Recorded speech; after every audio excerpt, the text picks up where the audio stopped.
نماز دراصل سکوت کے ذریعے بڑی ہی خاموشی کے ساتھ، بڑی ہی اطمینان کے ساتھ، بڑی ہی خشوع اور خضوع کے ساتھ اس کو ادا کیا جائے اور سرن خاموشی کے ساتھ اس کو پڑھا جائے. ہو سکتا ہے کبھی کبھی ہمارے بغل والا ہمارے تیز پڑھنے کی وجہ سے ڈسٹرب ہو جائے، جو کہ جائز نہیں ہے. قطعاً جائز نہیں ہے کہ آپ کی وجہ سے کسی کو تکلیف ہو، اور اگر اسے تکلیف ہو جائے، وہ کوئی دعا مانگ رہا ہو، کوئی دعا پڑھ رہا ہو اور آپ تیز آواز میں پڑھ رہے ہو، اسے خلل واقع ہو جائے، وہ بھول جائے، ہو سکتا ہے نہ پڑھ پائے. ایسا بھی ہوتا ہے کبھی کبھی کہ امام صاحب قرات کر رہے ہو، آپ زور آواز میں سورہ فاتحہ پڑھ رہے ہو مثال کے طور پہ، ان کے پیچھے پیچھے امام بھی بھول سکتا ہے، وہاں امام بھی بھول سکتا ہے. تو یہ سارے اس کے عوارض ہیں کہ جس سے منع کیا گیا اور روکا گیا. ہمیں چاہیے کہ جب بھی ہم پیچھے رہے یا مصلی جتنے بھی ہو، جو مقتدی ہو، امام کے پیچھے ہو، خاموشی کے ساتھ، انتہائی خاموشی کے ساتھ اللہ اکبر بھی کہے، سمیع اللہ علیہ حمدہ بھی کہے. جب بھی رکوع یا سجدے میں جائے خاموشی کے ساتھ میں سارے کام کریں، دعائیں پڑھیں، تاکہ کسی کو اس کے ذریعے تکلیف نہ ہو اور ہم اللہ رب العالمین سے اپنا تعلق جوڑنے میں کامیاب ہو اور اس کے اندر کسی قسم کی خلل واقع نہ ہو. سجدے تلاوت اور سجدے سہو میں کیا پڑھنا چاہیے؟ سجدے تلاوت اور سجدے سہو، سجدے سہو جو ہوتا ہے وہ عام طور پر آدمی جب بھولتا ہے نماز پڑھتے ہوئے، تو بھولنے کے لیے کوئی دعا خاص نہیں ہے. نماز کے اندر وہ چیز ہوتی ہے، آدمی وہی دعا جو پڑھتا ہے سجدے کے اندر وہی دعا پڑھے. لیکن جو سجدے تلاوت ہے، تلاوت کرتے ہوئے سجدہ وجہ للذی خلقہ وشق سمعہ وبصرہ وصورہ، مختلف روایتیں اس کے تعلق سے وارد ہے. اس طرح کی دعائیں ہیں جسے چاہیے کہ وہ پڑھے اور اس کے تعلق سے خصوصی اہتمام بھی کرے. سجدے تلاوت کے بارے میں علماء نے بالخصوص یہ بات کہی ہے کہ آدمی جب بھی تلاوت کر رہا ہو اور سجدے کا کہیں بھی تذکرہ آئے جہاں پر اللہ کے نبی صلی اللہ علیہ وسلم نے سجدہ کیا ہے، تو اسے چاہیے کہ فوراً وہ سجدہ کر لے. اور اگر مثال کے طور پر نماز میں ہے، نماز میں اگر بالخصوص نماز میں ہے، تو اسے چاہیے کہ فوراً نماز کے اندر وہ سجدہ کر لے اسی وقت. لیکن اگر وہ نماز میں نہیں ہے، تلاوت کر رہا ہے، عام تلاوت بیٹھا قرآن کر رہا ہے اور سجدے تلاوت وہاں سے گزرا، تو اسے چاہیے کہ وہ اسی وقت کر لے. لیکن اگر وہ اس وقت نہیں کرتا، وہ سوچتا ہے چلو بعد میں کر لوں گا، تو بھی اس میں کوئی حرج کی بات نہیں ہے. علماء نے یہاں تک بھی مہلت دی ہے کہ انشاءاللہ وہ بعد میں بھی اگر وہ کرتا ہے سجدہ تو کوئی حرج کی بات نہیں ہے. البتہ اگر اسے یہ ڈر نہ ہو کہ وہ بعد میں بھول سکتا ہے، ہو سکتا ہے بھول جائے آدمی، اسے یاد نہ رہے، تو اسے چاہیے کہ وہ فوراً کر لے، کیونکہ اس کا کر لینا وہاں زیادہ بہتر ہے. اسی طرح سے کہا، پہلے سوال کے سلسلے میں کسی نے بتایا کہ حدیث سے ثابت ہے کہ حضور صلی اللہ علیہ وسلم کبھی کبھار اونچی آواز میں قرات کرتے تھے، جو کہ اکثر صحابی سنا کرتے تھے اور وہ بھی وہی سورتیں پڑھا کرتے تھے. نبی صلی اللہ علیہ وسلم امام ہوا کرتے تھے، اور یہ صحیح روایت ہے کہ نبی صلی اللہ علیہ وسلم کبھی کبھی جیسے ظہر کی نماز میں یا عصر کی نماز میں کبھی کبھی اپنی آواز کو تھوڑا قدر غنیمت آواز بلند کیا کرتے تھے، جو صحابہ کرام سنتے تھے. اس حدیث کے صحیح ہونے میں کوئی شک اور شبہ کی گنجائش نہیں ہے، یہ حدیث صحیح ہے اپنی جگہ پر. لیکن یہ دلیل نہیں ہے ہمارے اور آپ کے لیے کہ ہم اور آپ، نبی نے چونکہ تیز آواز میں پڑھا ہے اس لیے ہم بھی تیز آواز میں پڑھیں. اس کا جواب علماء دیتے ہیں کہ اس کا مقصد اللہ کے نبی صلی اللہ علیہ وسلم کا یہ ہوا کرتا تھا کہ جو پیچھے صحابہ نماز پڑھ رہے ہیں ان کو تعلیم دی جائے کہ نماز میں پڑھا کیا جاتا ہے. بہت سے ایسے لوگ جو بدو ہوا کرتے تھے، علم سے دور ہوا کرتے تھے، یا بہت دور دراز سے آتے تھے اور آ کے نماز میں شریک ہو جایا کرتے تھے، تو نبی کے اظہار کرنے کا طریقہ کبھی کبھی اس طرح سے ہوا کہ سورہ فاتحہ کو ظاہر کر دے تاکہ لوگوں کو معلوم ہو جائے کہ سورہ فاتحہ پڑھنا چاہیے نماز میں. کبھی کبھی کوئی سورت ظاہر کر دیتے تھے تاکہ لوگوں کو یہ علم ہو جائے کہ سورہ فاتحہ کے ساتھ کوئی سورت بھی پڑھنی چاہیے. تو یہ نبی کا ایک طریقہ تھا جو تعلیم کے لیے کیا کرتے تھے. آج کا امام بھی اگر اس طریقے پر کبھی کبھی کرے تو اس میں کوئی حرج کی بات نہیں ہے. میں نے خود سنا ہے کبھی کبھی مسجد نبوی کے اندر ائمہ کرام اس طرح سے کیا کرتے ہیں، ہلکی پھلکی آواز میں کوئی سورت، کوئی آیت یا آیت کے کچھ الفاظ اس کو ظاہر کر دیا کرتے ہیں. لیکن یہ مقتدیوں کے لیے نہیں ہے کہ سارے مقتدی تیز آواز میں اس کو کیا کریں تاکہ اس کی وجہ سے خلل واقع ہو. اللہ تعالی اعلم، اللہ بہتر جانتا ہے. اللہ رب العالمین ہم سب کی بیٹھک کو قبول فرمائے. وجزاکم اللہ خیرا. السلام علیکم ورحمۃ اللہ وبرکاتہ.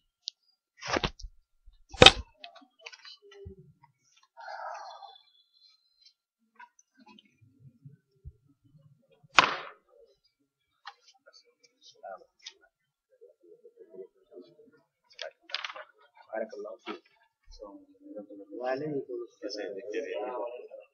کیسے ہے خیریت ہے؟ بہت جی بھی آپ کو دیکھ لیا آپ بھی خود سے آپ بھی گاڑی چلا میں آ گیا سن رہے ہیں وہ آپ کے لیے جو آپ سن رہے ہیں تو گاڑی چلا کوئی بات اگر آپ سنا ہے اس کو تو وہ آپ کے لیے دیکھیں اگر کہیں آپ آگے بہتر ہے کہ آپ کر لیں کیونکہ تلاوت کی ہو رہی ہے اللہ کی تلاوت ان شاء اللہ ورنہ ایسا نہیں کہ گاڑی وغیرہ